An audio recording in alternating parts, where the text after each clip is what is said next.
화려한 스타일과 압도적인 캐스팅으로 500만 관객을 극장으로 부른 액션 누아르 독전. 그 독전의 메가폰을 잡은 이혜영 감독의 신작 유령이 개봉했습니다. 5년간의 긴 공백을 가졌지만 곳곳에 포진한 무게감 있는 캐스팅, 그림을 보는 듯한 강렬한 미장센, 그리고 묵직함이 느껴지는 액션들을 통해 공백은 무색하고 마치 자신의 작품이 돌아왔다는 것을 각인하는 것처럼 보입니다. 재미있는 건 이번 작품 또한 독전과 마찬가지로 중화권 영화를 리메이크한 작품입니다. 마이지아의 소설 풍성을 원작으로 한 바람의 소리를 일제강점기 항일 투쟁사 배경으로 재해석한 작품이죠. 이 재해석의 구간에서 이 작품은 장점과 단점이 공존합니다. 누군가에겐 화끈한 상업 오락 영화, 누군가에겐 기대에 어긋난 영화일 수도 있겠다는 생각이 드네요. 오랜만에 인사드립니다. 영화 제작 기초입니다. 영화 제작 기초는 작품성보단 상업성과 대중성에, 작품의 해석과 의미, 추론보다는 이야기의 구조에 대한 분석에 초점을 맞추고 있습니다. 항상 그랬듯 제 개인적인 생각이며 저와 다른 모든 분들의 의견을 존중합니다. 리뷰 시작하겠습니다. 이혜영 감독의 유령입니다. 우선 원작에 대한 이야기가 필요할 것 같습니다. 영화 바람의 소리는 나름 괜찮은 작품입니다. 이 작품 또한 세련된 미장센을 가졌고 특유의 누아르 분위기를 간직한 첩보극의 영화죠. 다만 영화 유령은 원작의 소재는 공유하지만 사실 완전 다른 영화라 봐도 무방합니다. 그러기에 원작을 보고 기대하신 분들에겐 당혹감이 들 수도 있겠죠. 재밌는 건 이 당혹감은 원작을 안 보신 분 혹은 이 영화에 대한 정보가 전혀 없는 분에게도 존재할 수 있습니다. 영화의 설정 단계에서 이 작품이 제공하는 장르성과 이야기의 방향이 중반부터는 완전히 틀어지기 때문이죠. 그게 초반에는 내부에 흐르는 긴장감을 이용한 스릴러, 즉 정통 첩보물로 진행된다면 그게 중반부터는 폭력 묘사를 통해 장르성을 발생시키는 액션 영화로 변주됩니다. 이혜영 감독님의 시선이자 원작에 대한 재해석이죠. 물론 공감이 되는 부분입니다. 한국 영화는 차가움보다는 뜨거움을 좋아하는 시장입니다. 관객들의 선호 장르 또한 당연히 액션이 1위죠. 다만 이 작품은 액션으로 시작해 액션으로 끝나는 작품이 아닌 장르의 변주가 발생하는 작품입니다. 개인적으로는 이 과정이 매끄럽고 좋은 시너지를 발생시키기보단 영화의 약점이 드러나는 것처럼 보이더라고요. 드러나는 약점 중 가장 눈에 띄는 것은 역시나 시간 부족입니다. 형제 매체인 드라마와 달리 영화는 시간이라는 자원이 한정된 매체예요. 길어봤자 2시간 30분, 3시간이라는 시간 속에 캐릭터, 장르, 사건, 의미 모든 걸 조합해야 하는 겁니다. 문제는 유령은 133분이라는 짧은 시간 동안 액션 영화 속 서스펜스를 만드는 게 아닌 첩보 스릴러 속 액션이라는 요소를 집어넣는 게 아닌 정말로 완전한 두 장르 자체를 선보이려 합니다. 빠듯한 시간을 두 동강 내서 말이죠. 그러기에 유령은 부족한 시간을 확보하기 위해 여러 부분을 덜어냅니다. 그 첫 번째는 캐릭터죠. 이 작품은 많은 인물이 등장함에도 충분한 설정을 부여받은 캐릭터가 거의 없습니다. 대부분의 인물이 대사 몇 줄로 설명되고 그 인물들 사이의 관계 또한 대사 한두 줄에 의존합니다.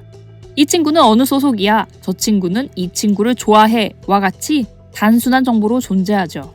아쉬운 건 이 정보 또한 이야기를 진행하기 위한 수단으로 보이지 감정적 공감을 끌어낸다거나 이야기의 흐름에 결정적인 역할을 하지 못합니다.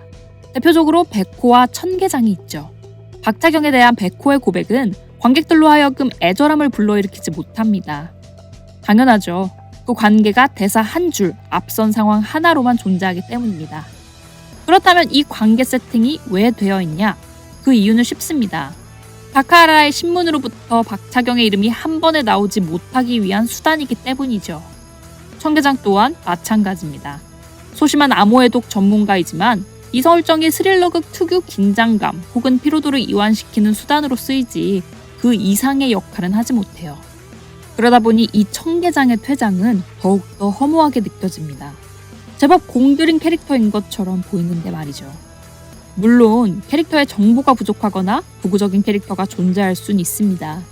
다만 그게 중심에 놓인 좋은 집안의 딸인 박차경, 조선인임에도 직속비서에 오른 유리코라는 설정 또한 캐릭터의 깊이감을 더하거나 그게 진행의 분기점을 만들지 못한다는 건 단점으로 느껴지더라고요. 개인적으론 장르를 변주시킬 정도의 큰 재해석을 해야 했다면 몇몇 캐릭터는 과감하게 쳐내는 게 어땠을까라는 생각이 듭니다. 그리고 그 빈자리에 주요 인물들의 서사를 심어 볼륨감을 살렸다면 인물의 당위성이나 변화에서의 입체감이 좀 더 들지 않았을까라는 생각이 드네요. 정적이고 차갑게 시작한 영화가 점점 뜨거워져 마지막엔 폭발하는 느낌을 선사할 것. 이혜영 감독님께서 인터뷰에서 한 이야기입니다. 저 또한 유령을 한 문장으로 설명하는 글이라 생각됩니다. 사실 여러 인터뷰를 보면 원작과 다르다, 훨씬 더 역동적이고 에너지 넘친다, 밀실출이라는 틀 자체를 부수고 싶다와 같은 액션적인 면을 많이 부각하세요. 그렇다면 액션의 의지가 큰 만큼 완전한 액션 영화로 갔으면 안 됐을까라는 생각이 크게 듭니다. 지금의 첩보 스릴러로서의 유령은 그저 이야기의 전초전의 역할에 머물러 있고 장르적인 재미도 조금 부족해요.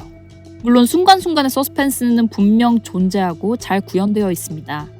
다만 극 자체가 품고 있는 힘과 재미는 약해 보여요. 여러분이 생각하는 첩보물의 모습은 어떤가요? 누가 스파이인지 알 수 없는 상황, 계속되는 배신의 연속, 몰래 적의 기밀을 빼내는 순간, 다양한 모습들이 떠오르겠지만 이 모든 것을 구현하는 가장 기본적인 방식은 정보량의 차등에 있습니다. 내가 아는 것이 진실인지 거짓인지, 혹은 내가 아는 것을 적은 알고 있는지와 같이 관객들에게 정보를 어느 순간 어느 정도 투여하냐에 따라 서스펜스 혹은 미스터리의 밀도가 결정됩니다. 유령의 전반부 또한 이 원리를 따라갑니다. 관객들은 박차경이 유령인 걸 알지만 다카라는 모르기에 긴장이 되고 자신도 유령이라는 무라야마의 회유에 관객들은 그 진실을 모르기에 서스펜스가 발동이 되죠. 문제는 위의 예시를 제외하고는 첩보물로서의 장르적 장치가 거의 없어요. 그 이유론 관객들에게 부여된 정보량이 턱없이 부족하기 때문이죠. 단적으로 생각해 총독부에 존재하는 유령은 한 명이 아닐 수도 있다라는 정보를 추가했다면 심리전은 더 크게 돌았을 겁니다. 앞서 말한 무라야마의 회유씬에서도 무라야마의 말이 진실일 수도 있겠다는 생각이 더 강하게 들었을 수도 있겠고, 도구적인 인물이었던 백호나 청계장에게도 혹시 라는 관객들의 여지가 존재했을 수도 있었겠죠. 반대로 유령 속에도 스파이가 있을 수 있다라는 정보를 줬다면 박차경에 대해서도 새로운 심리전이 생겼을 거예요. 영화 밀정에서 아주 요긴하게 썼던 방식이죠. 영화 유령의 전반부는 이러한 심리전이 발생할 수 있는 여지가 턱없이 부족하다는 생각이 듭니다. 게다가 영화의 세팅 자체가 타 첩보 스릴러와 같이 스파이는 누굴까라는 질문에 관객이 스스로 추리하며 쫓아가는 능동적인 세팅이 아니에요. 우리는 이미 스파이의 존재를 알고 있고 이 스파이가 걸릴까 말까 이 하나를 보고 가는 정적인 이야기입니다. 그러기에 순간순간 존재하는 서스펜스 장치의 상투성을 느끼거나 자칫 이야기의 흐름을 놓친다면 전반부는 쉽게 지루해질 수도 있을 것으로 보이더라고요. 물론 이 문제에 대한 원인, 왜 정보가 부족할까 또한 앞서 말했듯 시간의 부족에서 발생합니다. 많은 인물들이 등장하고 중반부터는 액션물로 가야겠으니 회수가 필요한 정보들, 즉 떡밥들은 애초에 최소화하고 스릴러로서의 트릭들 또한 줄여버리는 거죠. 이야기의 중반, 유리코의 액션과 함께 유령은 본궤도에 안착합니다. 이 본궤도가 관객들의 마음에 드는지는 모르겠지만요. 그동안 일제강점기 영화에서 보지 못했던 여성 듀오의 액션 영화. 샷건으로 목매단 밧줄을 끊을 땐 서부극의 느낌이, 무한탄창 쌍권총으로 적을 소탕할 땐 홍콩 누아르가. 여러 영화들이 겹쳐 보이지만 액션 자체가 가지는 활력은 분명 존재합니다. 일본군들 쓸어버리는 거 시원시원하죠. 다만 여러 영화가 생각나는 만큼 액션의 방향성은 솔직히 잘 모르겠어요. 롱테이크를 이용한 조닉처럼 액션 합 자체의 아름다움이 강조되는 것도 아니고, 본 시리즈처럼 빠른 컷 편집을 통한 속도감이나 현장감이 전달되는 것도 아니고, 엄청 리얼한 것은 아닌데 그렇다고 막 판타지는 아닌, 모든 부분에서 조금씩 발을 다 걸쳐 있거나 빼고 있는 느낌이에요. 그러다 보니 액션 자체가 직관적이지 않은 채 캐릭터의 멋과 공간의 분위기가 먼저 앞서 나옵니다. 원색의 커튼막이 겹겹이 걸린 극장과도 같은 공간, 멋지잖아요. 그리고 이 점이 스타일록은 비주얼은 좋구나 라는 느낌으로 연결되더라고요. 다만 이 비주얼이 영화를 보완하는 보조적인 역할로 들어가기보단 때론 목적이 된 느낌도 듭니다. 너 좀 꺼져라의 수류탄 장면이나 마피아 영화가 떠오르는 마지막 암살 장면은 뭔가 멋있어야만 해라는 강박에 빠져 힘이 너무 들어간 느낌이랄까요.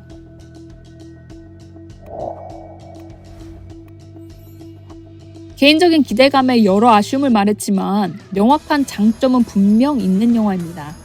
일본인 캐릭터들을 중심으로 한 이야기의 전개는 이전의 일제강점기 영화와는 분명 차별성을 두고 있습니다. 기껏해봐야 주요 캐릭터로는 최종 보스, 중간 보스만 일본인인 다른 영화와 달리 유령의 주요 캐릭터 대부분은 일본인입니다.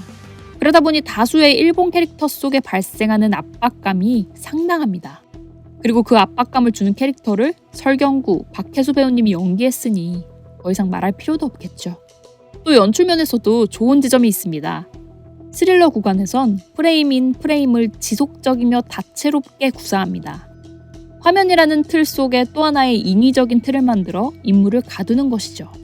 쉽게는 창문 앞에 인물을 세운다거나 깨진 유리 사이로 보인다거나 아치형 구조물 아래에 둔다거나 계속해서 캐릭터를 가두어 관객으로 하여금 몰래 훔쳐보는 느낌 혹은 지켜보는 느낌을 들게 합니다. 별거 아닌 것 같지만 이런 것 하나하나가 레이어로 쌓여 긴장감을 만드는 거잖아요. 여러 장면에서 디테일이 느껴지더라고요. 또 영화관 접선씬 같은 경우에는 왕가위 감독님의 화양연화가 떠오릅니다. 짧은 순간을 포착해 긴 순간으로 늘려버리는 마법. 아주 강렬한 순간이 사진처럼 보인다던가 시간이 멈춘 것처럼 느낀 것을 멋들어지게 비주얼화했죠. 또 미장센의 자신감을 드러낸 만큼 미술, 의상, 분장 여러 방면에서 공간과 배우를 풍성하게 만들어주더라고요. 영화는 이야기만 좋으면 돼 라는 구식인 마인드가 아니라 참 좋았습니다. 서론에서 말했듯 장단점이 명확한 영화입니다. 그리고 이혜영 감독님의 취향이 이번에도 진하게 들어간 작품이다 보니 영화에 선택이 있어 감독님의 전작을 한번 보는 것도 좋아 보이네요. 이 리뷰는 지극히 주관적인 리뷰입니다.